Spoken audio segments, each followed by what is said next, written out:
childcare system in the UK is broken.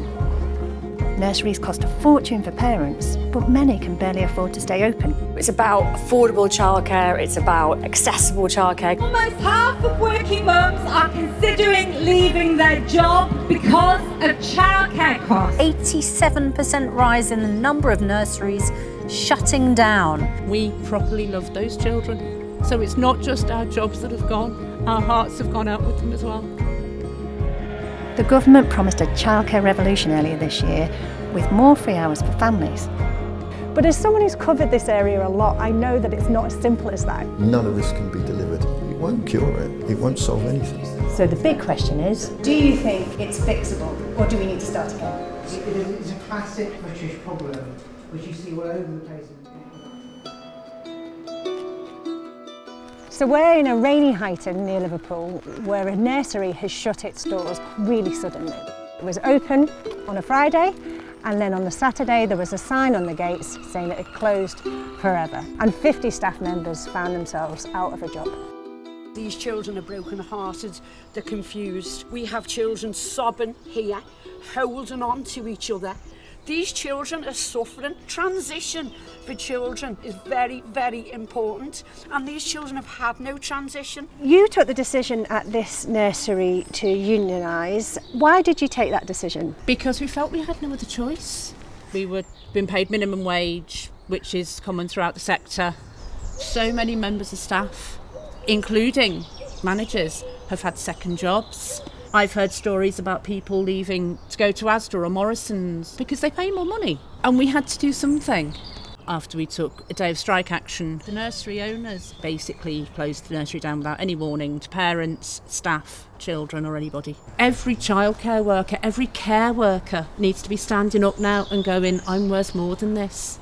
We need to stick together. If this can happen to us today, it can happen to you tomorrow. This isn't just a one-off. When the Yorkshire Day Nursery locked its gates, around 200 children were suddenly left without childcare, and parents had to scramble around for alternatives. Wind the bobbin up, wind the bobbin up. Clap your bubbles up. They're not the words. Did you have any idea that this was going to happen? None whatsoever. I actually couldn't believe that was allowed to happen. What's it been like for you? It's been a long 2 weeks, especially from a childcare perspective. Our parents work, so we don't have grandparents that can take Angus. I work with children of Angus's age. I spoke to my head teacher and he very, very kindly offered to let Angus attend the nursery setting. That must have been a relief. A huge relief. Other families do not have a support system around them. And they've had to call in work and say, we can't come to work today. They've lost money where they've paid up front for the childcare and they've lost their pay. What's it been like putting your children into childcare and the kind of cost that's been around that? Our childcare has cost more than our rent each month. We paid around £12,000 last year. By the time the childcare had left my wages, I was actually working for maybe £300 per month. It's disheartening, isn't it? The thing is, Becky's situation is far from unique. Up and down the UK, parents are really struggling with childcare costs. Often they look at their sons and they think, it's not feasible, we can't do this. And so one of them, usually the mother, drops out of the workforce. But nurseries are really struggling too, and they say they can't afford the increased costs of staffing, they can't afford the increased cost of energy, and they are increasingly closing their doors. They say that the free hours that they provide at the moment aren't sufficiently funded by the government and haven't been for years.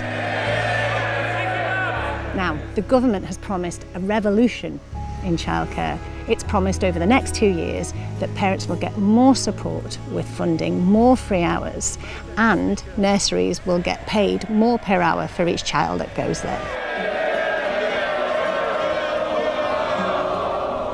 Groups like Pregnant Then Screwed have been campaigning for changes like these for years. Do you know how much it costs for a childcare place in the UK? It's about £14,000 a year. So what did that feel like, this moment here? I mean, just incredible. It's such a joyful expression of anger. which is what I think makes protests like these so important. Jeremy Hunt announced this huge new childcare package. What was your reaction? I was elated. I was really pleased. There are problems with it, of course. It's absolutely not without its flaws. However, the fact that it was the most significant part of the spring budget shows that childcare is being taken very seriously. How would you describe the current state of childcare in this country? I mean, it's a mess. It's just an absolute mess. It's unaffordable, it's inaccessible, it's entirely dysfunctional. There's nothing good about it. And if we compare it to other countries, we are falling way, way behind, embarrassingly so. Where does it better? Pretty much every country does it better than we do. No country, though, I would say, has got it spot on. Countries tend to focus either on the quality of provision that they're providing and seeing it really as early years education, or they see it as a way to get women back into the workforce. We are doing neither. We're failing at both. However, if they fail to deliver that first stage of this plan, it's political suicide. So yes, I am confident things will now get better. Can't really get any worse, can they? They can't get any worse, no, they really can't. So it's really difficult, the spring budget. On the one hand, it will help many parents who are really struggling at the moment. But as someone who's covered this area a lot, I know that it's not as simple as that. It's not as simple as, oh, this is going to fix everything, because what happens when you suddenly put loads more demand into this sector that is already teetering on the brink of collapse?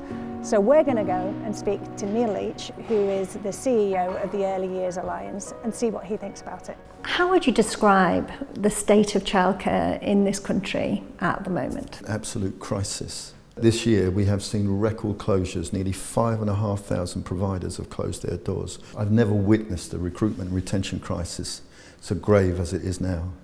If this continues, in commercial terms you would argue it would be a market collapse, but in real terms, we prejudice the life chances of lots and lots of children.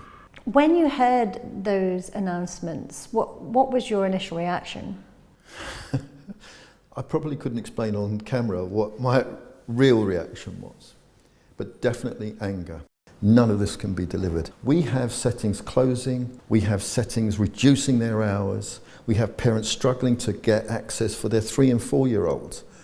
Why would you extend that even further, knowing that you can't cope with what you've got? All you've done is, dare I say, pile on more pressure. What do you think is going to happen in the next few years when this huge increase in demand is going to come into the sector? Well, the logic says that there will be parents who will be turning up at settings, whether it be childminders, preschools or nurseries, expecting places for their children, and they won't be there.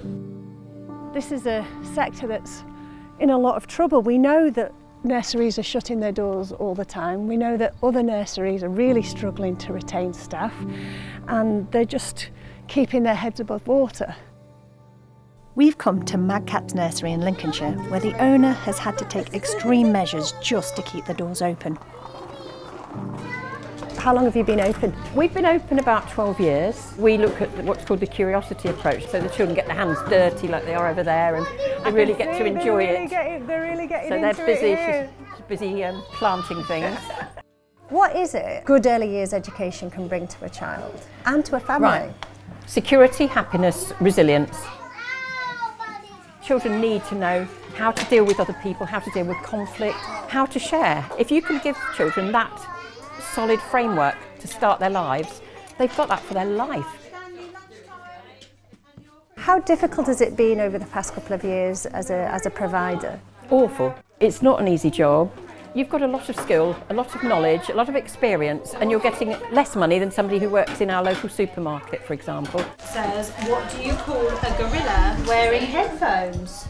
A dancing gorilla. says anything you like. He can't hear you. Talk to us about how you've coped with the financial squeeze on the nursery. We've cut down on things that we buy, tried not to as much as possible, and every penny goes back in all the time to make sure we've got what we need. It was quite a drastic measure that you personally took, though, in order to keep on paying staff here, wasn't it? Yes, I stopped paying myself. I'm not required, you know, in order to look after the children, we need people in the ratios to do that. That's the priority. But you come into work every day, or?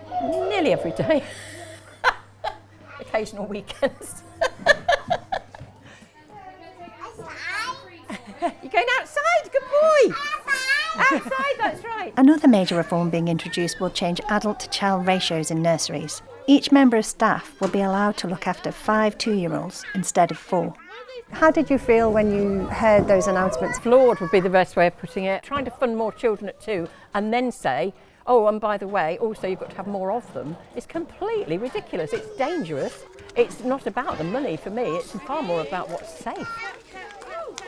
When I think about it, and I think about the system that we've got, and that some nurseries are run by local authorities and some are private providers, it seems really haphazard. Exactly. Do you think that's a system that can be fixed, or do you think we just need to start again? I don't think it can be fixed easily. It's got to have ministers and people in government who care. Yeah, and you don't feel that they do at the moment? Absolutely not. And that's the polite version.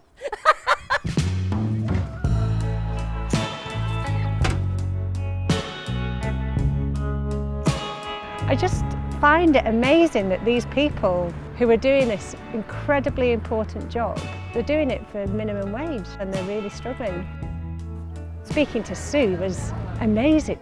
Her choice was keep my staff that I need for the ratios or pay myself. She told us that she's retired. She hasn't retired. And at the same time, you've got parents like Becky who are paying a lot of money so that their kids can go to nursery, or making massive sacrifices themselves so that they can continue to work. But if suddenly you haven't got any childcare, but you've still got your job and your partner's still got your job and you've still got your other kid to get to school, like, what do you do? It just feels like the entire system needs an overhaul. It doesn't feel that we are doing the right thing for the youngest people in our society.